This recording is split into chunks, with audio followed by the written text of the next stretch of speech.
been a while since I last made a video. It's been a year and a bit. I've been pretty busy, but I've actually joined two new really cool bands, one of which you heard in the intro. I'll give you a little taste of one of our rehearsals. And we actually going to be going into a studio pretty soon, as we like to record some of the original material which we've come up with. And I thought I'd make this quick video just to give you boys and girls a quick rundown of the home recording gear that I use here in my apartment in Budapest, Hungary. And assuming that I have neighbors all around me, I have to keep the volume at a pretty low level. So even though I have nice little amplifiers that are behind me, I've been gassing pretty badly. And I know I should get a tone captor of some sort of load box device with which I can record the amps with, but I just thought I'd kind of use the equipment that I have already, which I'd used for recordings, and one of which I'm talking about is this my trusty old forgotten BOSS GT8. I know by today's standards this is actually considered very outdated, especially when it comes to the amplifier sims and the cab sims and the speaker sims inside it. So I thought I'd show you boys and girls a few little tricks and tips what you can use to pimp these up pretty well. I'm also using these little amp in the box pedals that you can see behind me on this cupboard here, and I'll just show you a couple of tricks that I use to try to get the best out of them, so stick around. Okay, so if you have a look at what we have on the floor here, which might be an incredibly painful sight for some of you to see, my apologies to that. All these cables, all these incredibly crazy rubber band solutions. I can explain, there is a method to this madness, but in a nutshell, what I try to do here is to incorporate the analog. This is my main pedal that I use live with these analog overdrive pedals, and I try to incorporate them with the capabilities of my trusty old GT8. I'm not using any of the speaker or preamp simulations inside it because I think those are quite outdated. However, the modulation effects that are built inside this thing are very, very cool. I think this is a forgotten little pedal board, you know, or a multi-effects I should say. And what I'm replacing as I said, the preamp speaker, especially the speaker and the cab simulation section, I'm replacing with this Tech 21 British Marshall amplifier in a box, as well as sometimes this Joyo American Sound Fender amplifier amp in a box pedal. And then from then on, I'm also incorporating an impulse response loader. So this is a built-in IR loader. I'm simulating a Greenback 412 and a Royer R21 mic.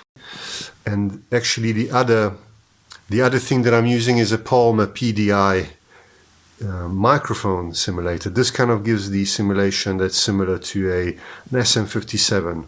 And these are at the end of the chain, and both of these go actually into my dusty sound card, into my DAW, my trusty old Cubase. And the reason why I do this is to get kind of two different flavors. As I said, this IR loader simulates a Royer R21 mic. I might end up using the R22 as well. And this gives a different flavor, as I said, an SM57 type sound. And you can blend those two pretty well. So this is all in a nutshell. And the reason why I'm using the GT8 as well, because of the effects loop and the effects chain capabilities, especially the way I have the pedals going into the loop, the effects loop section of the GT8. So all these analog overdrive pedals that I use live, these go in via an effects loop, send and return into the GT8, and then from then on output goes to the Palmer first of all, that branches off to one of the channels in my sound card, and through the throughout loop of the Palmer, then go the unaffected signal. So it doesn't, the signal that goes in here doesn't have the SM57 simulation on it, the Palmer simulation on it. This has the unaffected signal coming from the British pedal, and then from then on I'm further simulating a a 4x12 greenback, as I said, and a Joyo mic. This pedal, you can actually remove the built-in cab simulation. This, I think, simulates a Celestion type speaker. I tried it without, but I'm just going by my ear. It actually sounds better when it's actually engaged. Also sounds pretty cool with the Fender, but if I use the Fender tones, then I would actually switch the cabinet over to, say, a Bassman 4x10. Oops, sorry for the shaky hands. Yeah, but now I have them on the 4x12 greenbacks. You can also set the type of valves you want simulated. It's currently on the EOF 34, and I have the mic placement simulated on the middle of the speaker. So, if any of you still have your GT8s or GT6s, don't throw them out. Do a deep dive. I mean, this is a BOSS platform. You know, BOSS is famous for all the great modulation effects. I mean, you know, my DD3, I've had it since 1997, and I still have a couple of DS1s. I have a chorus as well. I mean, these are all built inside it. And to be honest, some of the overdrives are still usable. You know, they're not that bad, to be honest. But what, as I said, what is lacking is the, unfortunately, I wouldn't say the preamp simulation, the amp simulation, because these can still be used if you use them in conjunction with, let's say, a Palmer. But what is very weak by today's standards is the speaker and the cab simulations, because those are digital. And when you use them, and you use them on like Genelec speakers, they give, you can actually hear it. It sounds like this digital wind sound. It's very annoying. However, if you switch those off, for all of you GT8 and GT6 users, if you want to breathe new life into your GT8s, especially when you're playing live and you don't have, and you cannot use amplifiers on stage, you have to go direct. Try use some of the, let's say the Twin Clean is actually a pretty good one, the JC Clean, in conjunction, as I said, with a Palmer. If you have one of these Palmers, or you have some kind of impulse response loaders built in, or if you wanna pair it up with, like, let's say a Joyo cheap pedal, or like a Tech 21 pedal in conjunction with this, you know, using the loop, the effects loop, as I said here, yeah, like you have the effects chain, you can pretty much set where you want the analog pedals to come into the GT8 itself. As you see, the LP here stands for the loop, and then here I use FX1, which is currently set up as a univibe. Then I have chorus. I think this is compression, which I'm not using. I'm not using the wah. So as I said, first univibe, chorus, then the analog pedal section, so the overdrives, and then I also have a harmonizer set up to do an octave down. So the octave down effect is engaged after the analog pedals are returned back into the GT8, and then reverb at the end, delay. Oh, and another thing is, since this thing has two outputs, you can either run them in mono. I have all the modulation set up in mono still, but if you set the modulations up in mono, then you can use the other output to, say, run to a real amp, such as this is my trusty old Roland Cube. Well, one of the, I actually have two of them. This one has a different speaker. Oh, hello, what's this? This one has a different speaker inside it. This has a Redcoat, Eminence Redcoat speaker, but this is still the original that's inside here, so this gives me a different flavor. And since the signal that's coming out from this whole rig is actually has an amp sim in it, like this, you know, Tech 21 pedal, I'm actually running this signal out to the amp, but not to the front of the amp. So I wouldn't really plug into the front of the amp. I have it coming into the effects return of the amp. So basically I'm bypassing the preamp and the EQ section of the Roland Cube. Damn, this amp is so dusty, sorry. And I'm just using the master volume to get a real amp tone. Okay, so let's hear some of the tones from the setup. I'm using my little Strat type guitar here. This is actually an older Washburn Leon series from the 90s. I think these were still made in Korea. My father bought it for me at an auction as a present. It cost 50, if you calculate it over from South African rands to dollars, it costs about $50, including a 10-watt little valve state amp. And I really love the neck on this guitar. I replaced the stock pickups with some Fender Strat pickups, standard pickups.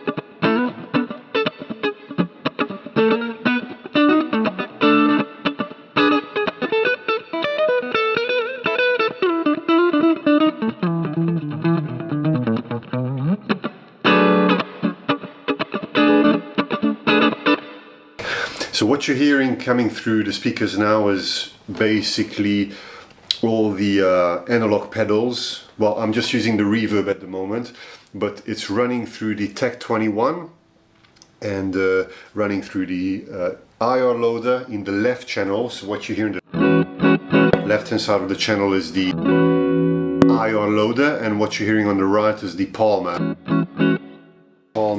mic sim. So it simulates an SM57, and as I said, the one on the left simulates a Royer R121 type of ribbon mic. And then what I would usually do, now I have them panned left and right, but what I would, when I do recordings, I usually do double takes. So I would kind of pan both of these to the left, and the double take I would pan them to the right. And this way you have more control over the tones that you want to blend together in each channel. This, as I said, on the left channel is the impulse response loader. Let's hear it if I disengage it. So this will be just the Tech 21 going directly to the sound card. I have the cab sim engaged, so it has a cab simulation effect.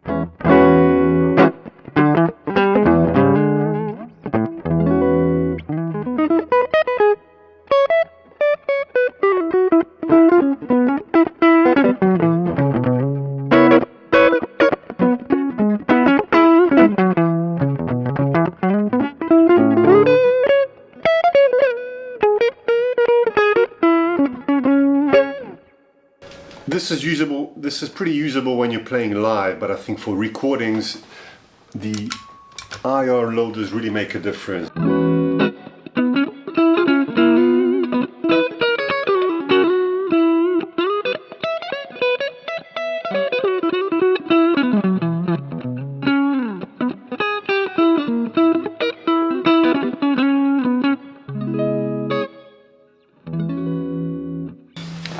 And the one on the right channel, as I said, is just the Palmer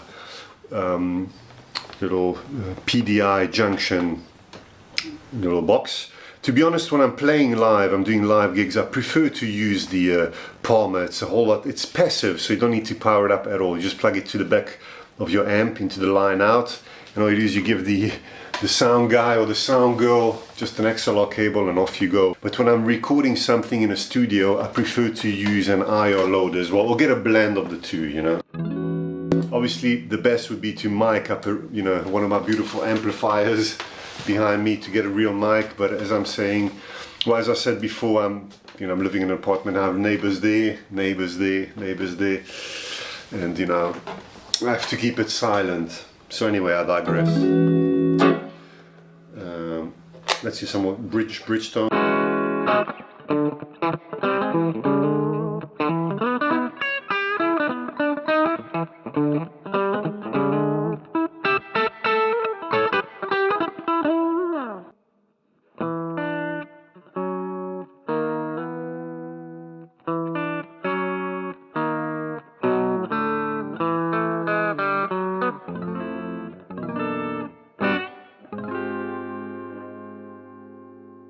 You need a phaser for that.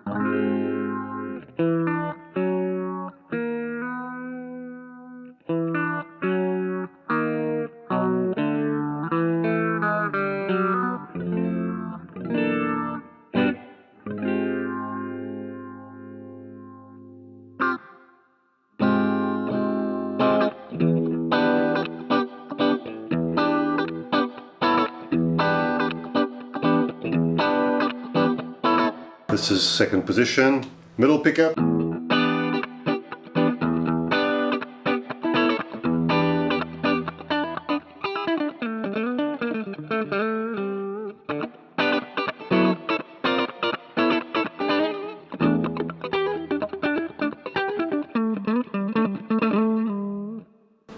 Position 4, so middle and neck.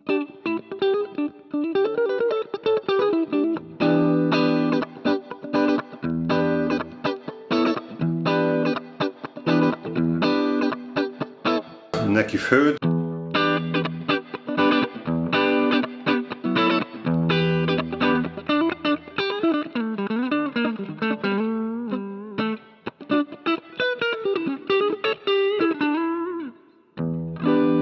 And the push-pull, which adds the bridge regardless of where the pickup selector is. So if you put it to the neck, pull this out, adds the bridge.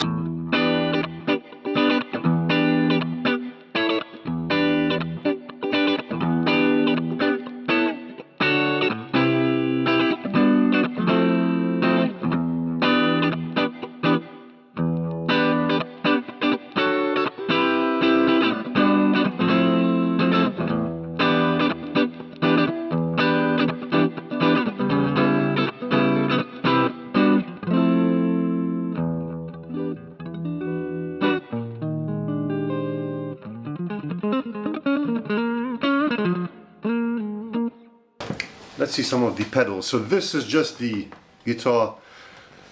Okay, I'm running it through the GT8, but I don't have anything activated on the GT8 at the moment.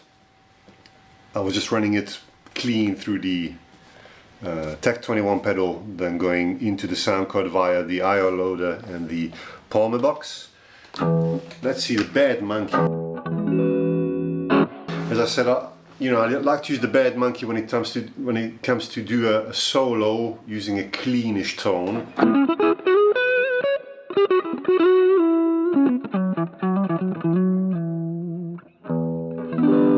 There's a bit of breakup, you know.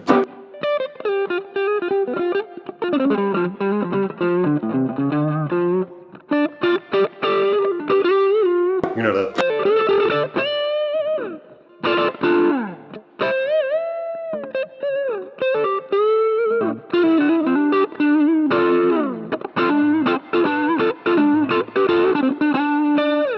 You know, that type of stuff. And if you roll the volume down a bit, you know,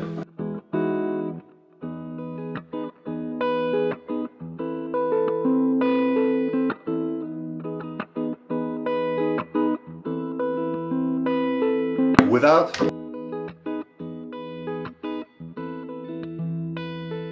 obviously, if I had to open it up without it to sound like this.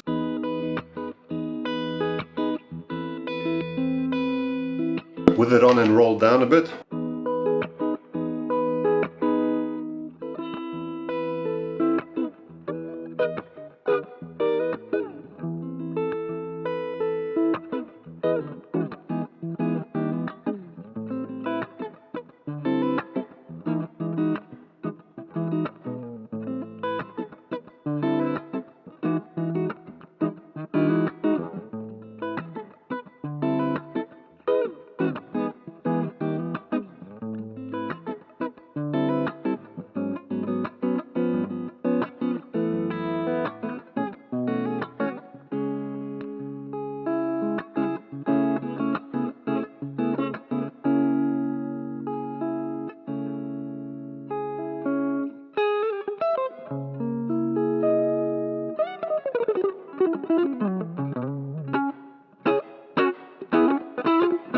You know, it's good for that type of stuff. It does compress the sound a bit, but it's kind of the idea, you know. Maxon.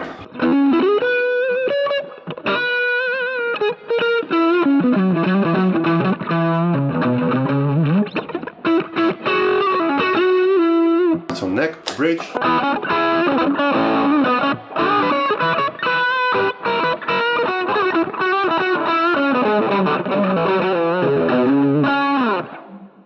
Now, let's add. Start using the GT8. This is an octave down.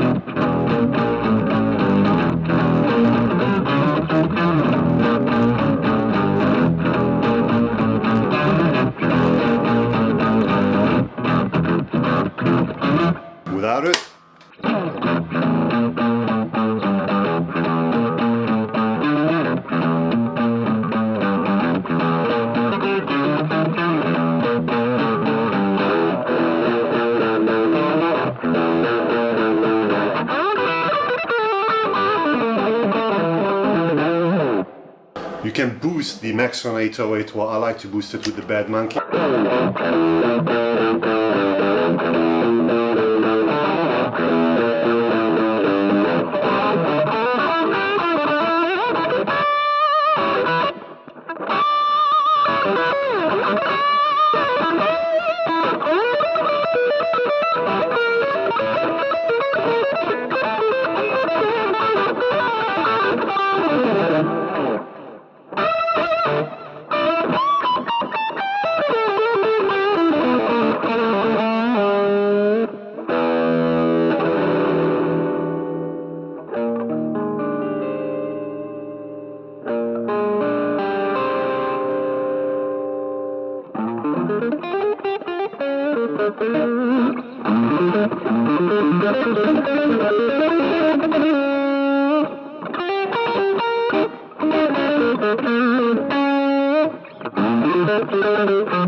Further on, moving on to the fuzz.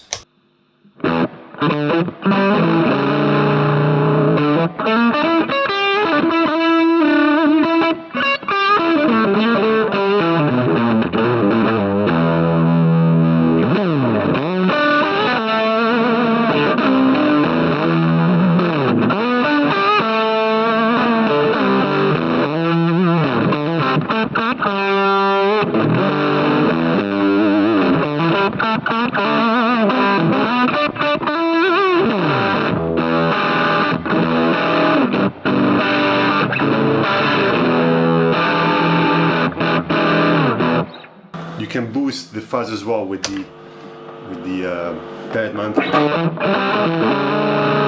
Without.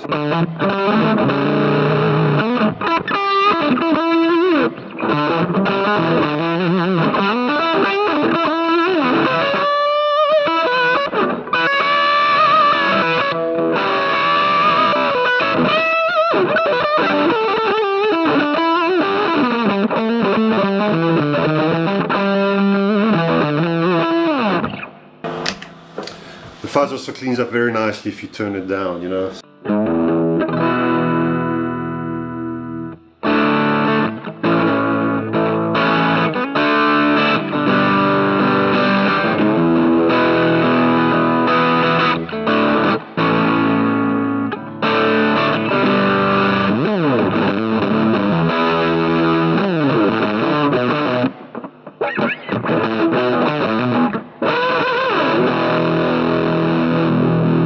Especially in the neck pickup.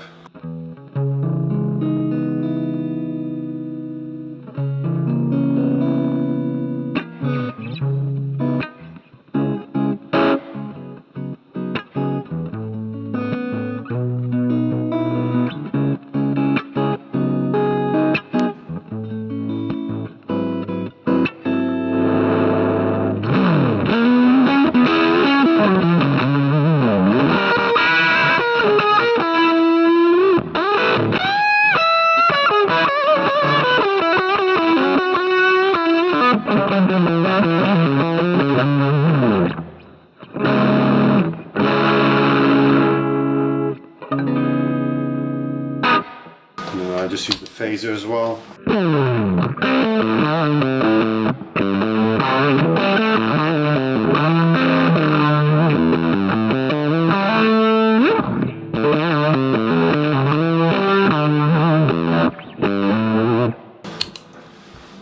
The other thing which is similar to a phaser obviously is a univibe. Now this is why I use the GT8.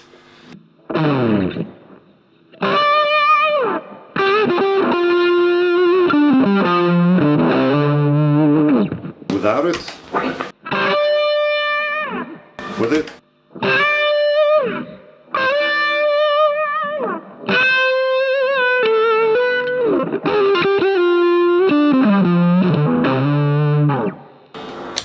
without the fuzz.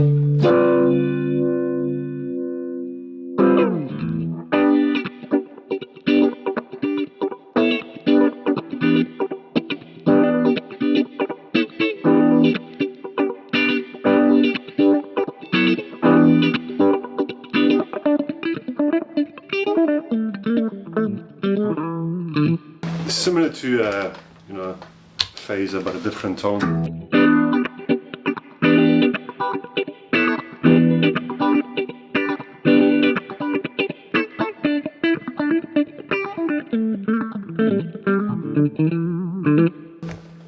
It's a different flavor. So yeah, this is why I like to use the GT8 in conjunction with some of these analog pedals, because I really like the modulation effects and the octave effect, reverbs. Here's a cool trick that you can use. Obviously here I have the Holy Grail that you've been listening to. It's on spring setting. This is without it. Nice and dry. And then I put a plate reverb on the GT8.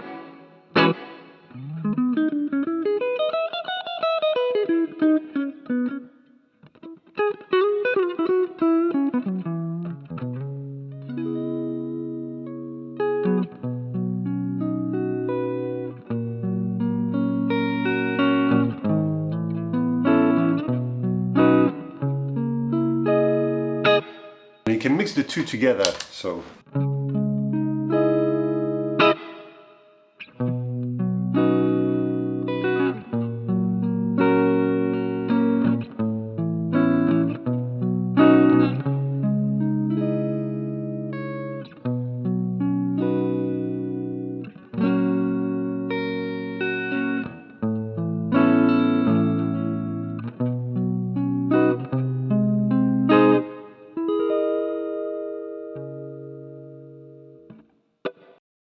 Here's another cool tone with the GT8, which is the built-in chorus. Especially when you set it at a high rate, it kind of gives you this this kind of like an organ comping tone in a way.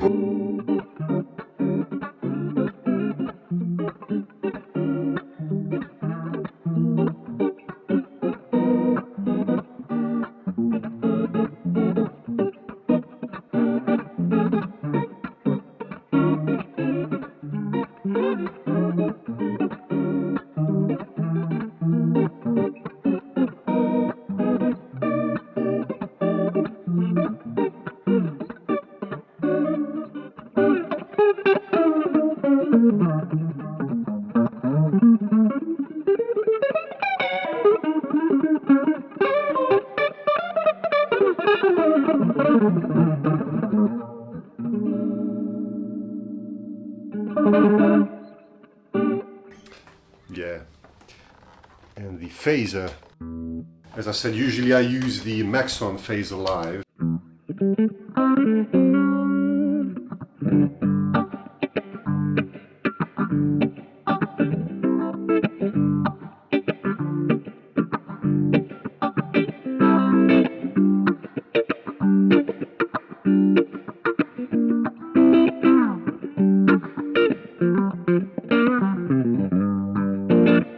But the built-in phaser in the GT8 is not bad.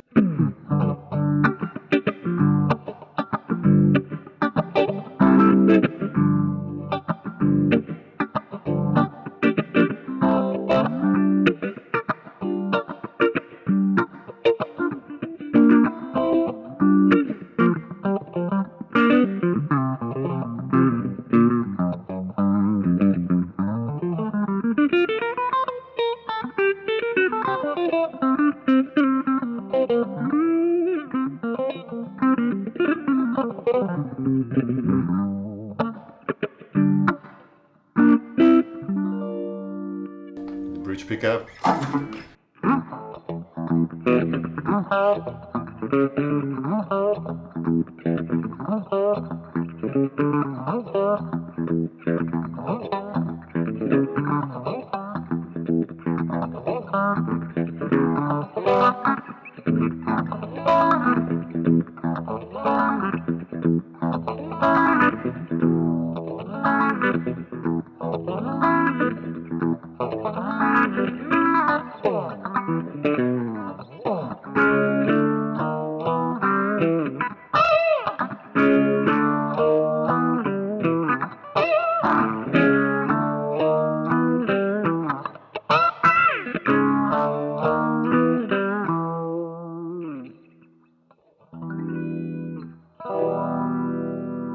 Here's the other one, the Maxon.